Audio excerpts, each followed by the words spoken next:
हर हर महादेव। जय श्री कृष्णा। अब शिव पुराण का आगे का अध्याय पढ़ेंगे हम। चौथा अध्याय, सनत कुमार व्यास संवाद। इस पर मुनियों ने पूछा, हे सूत जी, श्रवण और मनन क्या है तथा कीर्तन कैसे किया जाता है? ब्रह्मा जी ने कहा, ईश्वर के रूप, गुण, नाम और उनके विनाशों में अपनी पूजा और जप से रुचि बढ़ाना तथा निरंतर अपनी युक्तियों सहित अपने मन को उनके सम्मुख रखना मनन है, और श्री पर ब्रह्मा, महादेव जी अथवा शंभु भगवान के नाम का बारंबार जप करना कीर्तन है, तथा दृढ़ हो भगवत संबंधी शब्दों को कानों से सुनना और उसे चित्त में स्थिर करना श्रवण है। कीर्तन कर ले तब उसका मनन करें, और वही सर्वोत्तम मनन है जिससे आत्मा पवित्र हो जाती है। सूत जी बोले, हे मुनीश्वरों, इस पर साधन संबंधी में एक प्राचीन इतिहास आप लोगों को सुनाता हूँ, सावधान होकर सुनिए। एक समय जब सरस्वती नंदी के तट पर मेरे गुरु पराशर पुत्र भगवान वेद व्यास जी का जप कर रहे थे, तो सनत कुमार जी ने आकर उनसे निकट बैठकर पूछा, हे भगवान, शिव जी को प्रत्यक्ष ही सबके सहायक हैं, फिर आप ऐसा क्यों तप कर रहे हैं? व्यास जी ने उत्तर दिया, मुक्ति के लिए। इस पर सनत कुमार जी ने कहा, अवश्य, पहले मुझे भी ऐसा ही भ्रम हुआ था और मैं भी मंदराचल पर्वत पर जाकर तप करने लगा था, परंतु जब दयालु शिव जी की आज्ञा से नंदिकेश्वर ने आकर मुझे यह बताया कि शिव जी के श्रवण, कीर्तन और मनन से मुक्ति प्राप्त हो जाती है, तब मेरा सारा भ्रम दूर हो गया। अतएव हे ब्राह्मण, आप भी ऐसा ही कीजिए।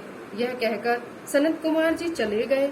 इस पर ऋषियों ने सूत जी से पूछा, तो श्रवण, कीर्तन और मनन नहीं करता उस जीव की मुक्ति कैसे होती है तथा बिना यत्न किए भी वह कैसे मुक्त होगा? अब पांचवा अध्याय, लिंगेश्वर का परिचय। श्री सूत जी बोले, हे ऋषियों, श्रवण, कीर्तन और मनन में आसक्त प्राणी यदि शिव जी के लिंगेश्वर की स्थापना कर नित्य उसकी पूजा करता है, वह संसार सागर से तर जाता है। मुनियों ने कहा, यह कैसे? वेर मात्र से सब देवताओं की पूजा कैसे संभव हो सकती है, और सर्वदा लिंगेश्वर के द्वारा शिव जी कैसे पूजे जा सकते हैं?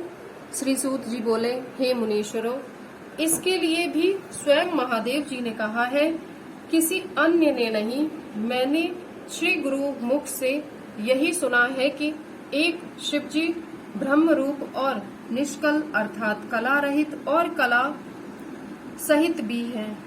इस निष्कल में निराकार लिंग की प्रधानता है, परंतु वे सभी कलाओं से संयुक्त हैं, इसीलिए शिव का साकार वीर स्वरूप हो जाता है, और इस साकार को निराकार से ही शिव जी ब्रह्म संयज्ञ भी हो जाते हैं। इसी से लोग उनके दोनों स्वरूपों की पूजा करते हैं। अन्य देवों में यह तत्व नहीं है। यही कारण है कि वे निष्कल लिंग रूप से पूजित नहीं होते।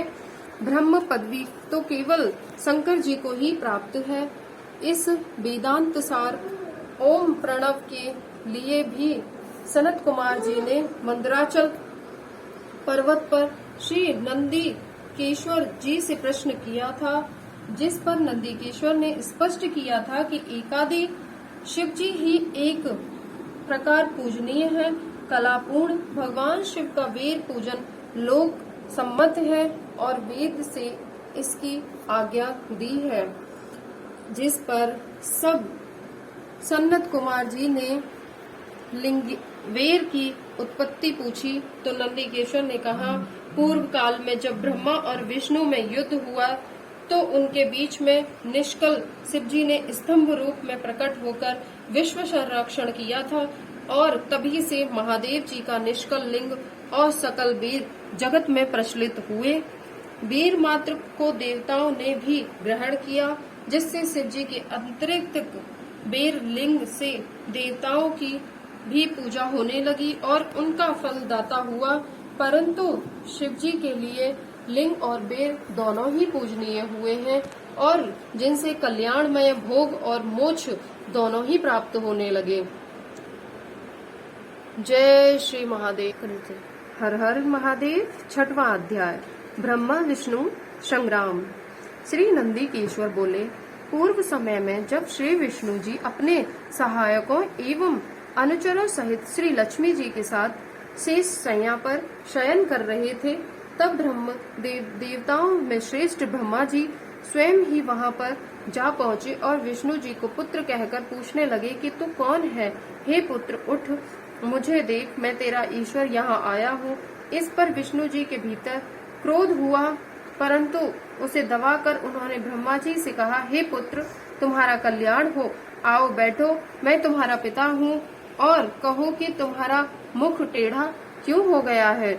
इस पर ब्रह्मा जी ने कहा, समय के फेर से तुम्हें अभिमान हो गया है। हे पुत्र, मैं तुम्हारा संरक्षक ही नहीं हूँ, किंतु समस्त जगत का पितामह भी हूँ।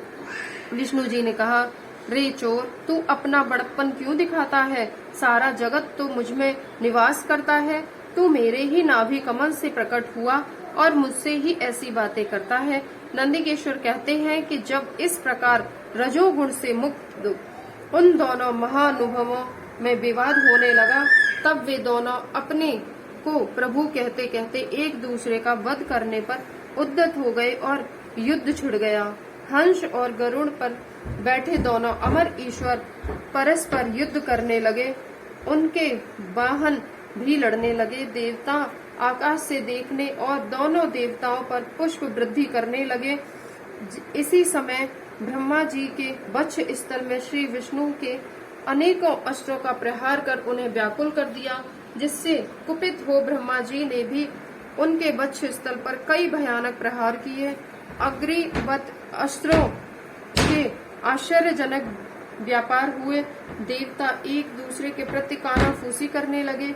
युद्ध से श्रमित विष्णु जी हाँफने लगे, परंतु उसी क्षण शांत होकर उन्होंने ब्रह्मा जी पर माहेश्वर अस्त्र चला दिया, जिससे ब्रह्मा जी को बड़ी चोट लगी और उन्होंने पाशुपति अस्त्र चलाकर विष्णु जी के वक्ष स्तर पर आघात कर दिया।